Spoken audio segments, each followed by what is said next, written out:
Good evening to all of you who are present here tonight. Thank you. Just bear with me for a little bit because God is kind of reworking the whole message. And I'm thinking and laughing to myself that God has jokes, but God never fails. So, I've been kind of an angry person since November the 5th. And because of that, I kind of disconnected. I only turn on the news right about the time when the weather is going to be broadcast in sports. I kind of minimize Facebook to looking at the reels, and if it wasn't funny, I didn't want to engage. And so, I was honored, of course, when Reverend Pat asked me to come, because I had not been a part of this for a minute. And then I kept thinking, well, I don't really have anything to say, because I was getting tired of everybody saying so nonchalantly, but I'm certain with good intent, well, God's in control. And I think when I hear that, I keep feeling that people don't get it. Yeah, God is in control, but you know that old adage that God has no hands but our hands, no feet but our feet? We have a general disconnect to that. So we can say God is in control forever, but as Preacher Man just said, that comes for most of us is armchair activism. So I was privileged to grow up in the age of Dr. Martin Luther King when he began his journey. And so I had a long afternoon to sort of reflect. And as I was sitting there at 8th Avenue and 23rd Street, I began to remember how people laughed at Dr. King. They would call him all kinds of names. So we have this nostalgic look back, but that's not what it was. And I'm also a child of Malcolm. And let's be clear about that. So, sister, I want to thank you for your song. It was perfect. It was one of my favorites. But anyways, as I'm sitting there, last night I took a quick look at the UCC gathering for such a time as this. And again, you know, I was trying to get past my angst, like, okay, we've heard this. And this one sister got up, preacher from Memphis, and she said exactly what I was feeling. She said how she had been disconnected. She didn't know what was going on, didn't care what was going on, but when they called and asked the preachers of Memphis to come, she said, I figure I got to say something. So she went on and she said what she had to say. She was honest about her being disconnected. But of course, she went back to the thing that our ancestors had done this. So I, as a person who can claim being a person of African ancestry, I am a woman, and that women have not been treated well in this world, and I'm a person who is same gender loving. So some would say I got 3 strikes. So when you talk about the work you're going to do, as Reverend Jermaine says, you have to sometimes pick a lane, but I don't think I have the option of picking a lane. Because what am I going to choose? So as I'm sitting here this afternoon, and I'm hearing what this woman said last night, she said, you've got to have a prophetic word. And I was thinking, I don't really have a prophetic word. And then it hit me. Prophecy is not what we tend to think about, especially in black church or evangelical churches. It's not about predicting the future. It is about truth-telling, and truth-telling ain't always comfortable. It ain't always comfortable. And so as I sat there, I thought about how I'm always vacillating about something. So one night in study with Bishop Zachary Jones, and I think our assignment for the summer was the book of Isaiah. And as much as I tried to read Isaiah, I was very intent. I was excited about it, but I kept going to Jeremiah. So Bishop said, okay, let's go to Jeremiah. So he starts at chapter 1 as he would.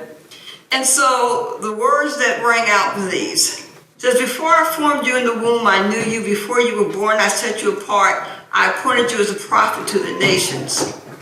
Then the Lord reached out his hand, touched my mouth, and said to me, I have put my words in your mouth. See, today I appoint you over nations and kingdoms to uproot, tear down, to destroy, overthrow, to build, and to plant.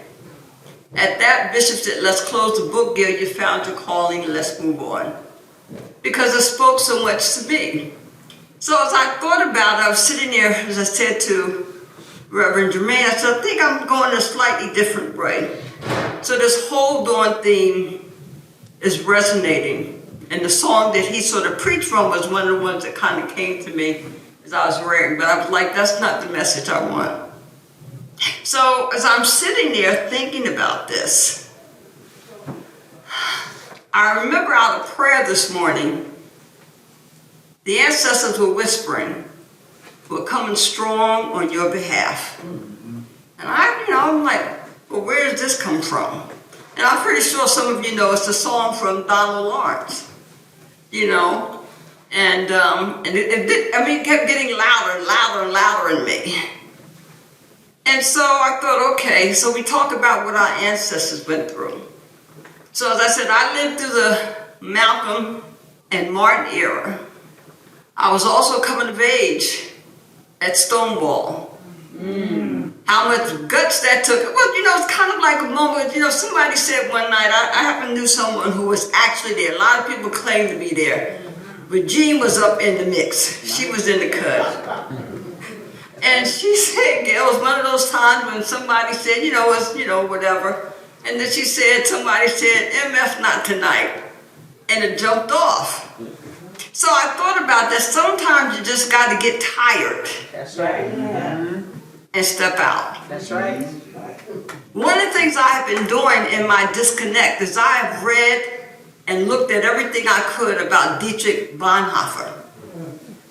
And then I could have contrasted that with Mother Cabrini building an empire of hope. So she was one of those people who took and knew that no, God has no hands but our hands, no feet but our feet. So she put boots to the ground to make it work. It wasn't just a conversation. And so we've got to get to that place where we're talking about that. That's right. So it says, hold on is a theme. And for some of us, we're going to take that literally. You're going to hold on and look around and see who's going to be the first one to take a step. Well, the first shot was shot on Monday when the bishop spoke out. So now they're coming back and demanding that she apologize. And she's saying, I'm not apologizing. And think about that. If she's a representative of Christ, and if she is saying, have mercy, why should I apologize for the thing that I stand on? Why should I apologize for the thing that you should be living? That's right. So we've got to make certain that we send light, we send love, we send prayers of protection to surround her, because they're coming for her. One of my high school friends, I sort of reconnected at the 50th anniversary, so yesterday I decided to block him because I didn't want my blood pressure to go up. So she says, this so-called bishop going to talk to the president like that. I said, you know what? I started to make a comment. I said, what are you doing? You're crazy. I just blocked because I don't need to go down that path. As I said to my teacher, I'm not going to engage in conversation with you if I feel there is no hope for a shift in consciousness. Right. I'm not wasting words with conversation because this, for me, is serious. I've lived and I've seen a lot of things. I was born at the top of the first century, second year of the last century, 1950. So I lived and I saw changes coming. I lived through the HIV/AIDS crisis. I lived through the scourge of how crack came through, wiped out whole communities. I worked earnestly with people who were trying to work against the prison industrial complex. Young men who had to go and leave the country because they'd be refusing to fight a war that was unjust. That's right. I watched all of that. I saw the rise of the machines. I saw all of that. And so we can talk about hold on and we can talk about, yes, we did this, but there's something slightly different about this particular time. Because what we don't have now is the safety nets that were so comfortable for us, called the Constitution. Because we have a fool in place that thinks he is above that, and that he is in fact the power. He is above the Supreme Court, he is above the Constitution, he is above the legislature. So this is not business as usual, folks. It ain't gonna look like it look. And so when I think about holding on, my response has got to be, but what's the plan? What's the plan? And so, as Reverend Jermaine reminded us, everybody can take a lane and decide how they're going to work. So I kept thinking about, you know, that movie that came out about 2013?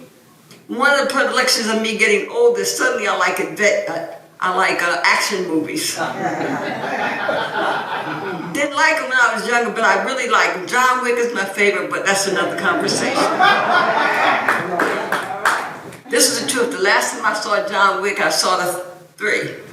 I jumped up at the middle with all these other guys. Couldn't wait for 4 because, you know, he was hanging this. But the thing there was a movie that came out in 2013 called Olympus Has Fallen. And so, in it, you know, when you get towards the end, you're getting to the climax, you know, you had bad guys that were all held up. And then you had the few good guys that were coming to the rescue. And so they were trying to figure out how they were going to stop the terrorists from really executing their diabolical plans. And so they're in there scheming, not aware that somehow the good guys have found a way to kind of surround them. Kind of almost make you think about Jericho, right? So now here you got the good guys now standing outside looking at the bad guys. And so what's happened is that, you know, we've crept up on them and make sure that they don't know we're out here. And so once they kind of confirmed that the bad guys have not figured it out yet, so now you've got this sort of cadre of different kinds of good guys. You got the one who's reluctant, but he's come. You got the guys making the jokes, that would be me. You got the serious guy. And then you're all trying to figure out. But always you've got Mr. Cool. That would be Reverend Sabrina. You got Mr. Cool. And Mr. Cool always knows just what to do, right? So what happens is now as the good guys are straightening, you know, kind of getting themselves together, getting their courage up, somebody says, what's the plan? Because now they got here, they're probably outnumbered, outweaponed, but their courage has brought them to this place and they know they got a job to do. So somebody says, I'll go around the back. You always see this, and you can kind of figure out how this is shaping up. All the movies work out the same way. Somebody is going around the back. The other person says, okay, hold on till I give you a sign. And so somebody says, well, what's the sign going to be? Mr. Cool hasn't figured that out yet. So, but you'll know it when you see it. So everybody's still got confidence. And so suddenly Mr. Cool disappears out of nowhere. They come with this big cement truck that run through the building. We've seen this 1,000 times. Every night I watch the Start channel, the closer. So I know the plots. So all of a sudden it blows up. Here comes a hero coming through, and everybody suddenly knows, oh, that's the sign we were waiting for. For us, those of us who are descendants and herders of Stonewall, it was that. Nobody knew what the sign was going to be. Nobody knew what the action was going to be. But suddenly on that hot June night, somebody threw the bottle or whatever it was that made it jump off. And from that, a movement came. That's right. When we were watching the days of civil rights back in the late 50s, early 60s, yeah, there were people, little sparks of action, the Student Nonviolent Committee, they were doing this, and students were sitting at counters. But it wasn't until Dr. King told them to turn the TV cameras on when they decided they were going to turn the hoses on babies. And when they turned those hoses and dogs on babies, it shifted the conscious of a nation. We've got to do something that's going to shift the conscience of a nation. I read recently, we are a group of people where facts don't matter. Facts certainly did not matter on November the 5th. Just as I said, not my congregation before COVID was primarily upper income white gay folks living very comfortably. And I'll never forget, one of the saddest days for me, I thought, was November the 8th, 2016. And so that Sunday, I said, well, I'm either going to get fired or they're going to hold me up. And I said, I'm going to tell you this. I don't care what nobody tells me right now, but you cannot tell me that when you went into the voting booth, white did not trump everything. Your sexuality, your class, and so on and so forth. It was quiet in the church. Nobody left, but we knew it was true. And so when I had my friend, I said, I call her Valerie. I said, Dr. Holly, I ain't going down the road with you no more because you have no clue. Because she said, oh no, Gail. White people like doing what they're going to do. They ain't giving up their freedom to vote for him. I said, honey, okay. So when they lost, she said, I guess she was right. White trumps everything. It's a disease that has come over this country. So whatever happened, I keep saying, I want to know who voted for him, because everybody I talked to said they voted for Kamala. But if they did, how come we got this fool sitting in the White House? Somebody needs to explain that to me. But it don't matter, because here he is already being crazy. Crazy is going to get worse than it is. And just as Spirit whispered to me a couple of weeks ago, Jesus said to the man in Mark 5, come out of him. We've got to do something in our actions by prayer, by intention, by light, whatever it is that we have, and say, come out. We've got to pull this demon out. Yes. And we have to do it. I don't like the word supernatural, but whatever that is, I'm an alchemist. I've been spending a lot of time in spirituality and quantum physics. Whatever that is, we've got to make certain that we have, and it probably is not going to look like anything we have done before. But we've got to have faith. We've got to have intention. We've got to make certain that we do it. One of the things that ancestors gave to me about 10 years ago, that's the focus for me now. They gave me this thing, the acronym is GRACE. And GRACE stands for gratitude, acceptance, compassion, empowerment. I think I got them all. But what I'm saying is that those things means that we become the hands and feet of God. And in the meantime, we need to start talking about building mutual aid society. We need to talk about how we're going to protect and cover our trans sibling, because they are coming at them with a vengeance. They've already written executive orders to strike them out. And don't think that if we allow them to get away with that, they're not coming for us. Nobody is going to be safe. It is time. So as we celebrate, as we hold on, we have to keep saying, what's the plan? That's good. How we're going to act in the meantime until that action comes that strikes that shift in consciousness. That's right. John Shelby Spahn once said that life is a matter of crossing horizons. But when you get to a horizon that you consciously decide I'm not going to cross over, is when you die. Well, my ancestors are whispering to me, I'm coming strong on your behalf. I have an obligation to now stand and walk with them as they'll come on my behalf. Thank you.